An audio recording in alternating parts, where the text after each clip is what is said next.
வாசலது திறக்கவில்லை, தெருக்கோடி பூஜை அது நடக்கவில்லை.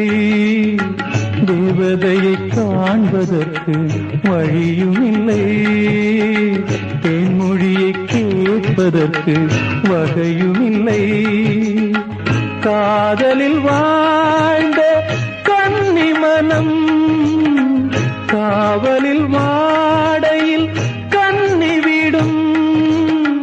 கூண்டுக்குள்ளே அலை மோதும் காதல் கிளி அவள் பாவம், கூண்டுக்குள்ளே அலை மோதும் காதல் கிளி அவள் பாவம், காதல் கிளி அவள் பாவம். காத்தே பூங்காத்தே என் கண்மணி அவளை கண்டால் நீயும் காதோரம் போய் சொல்லு.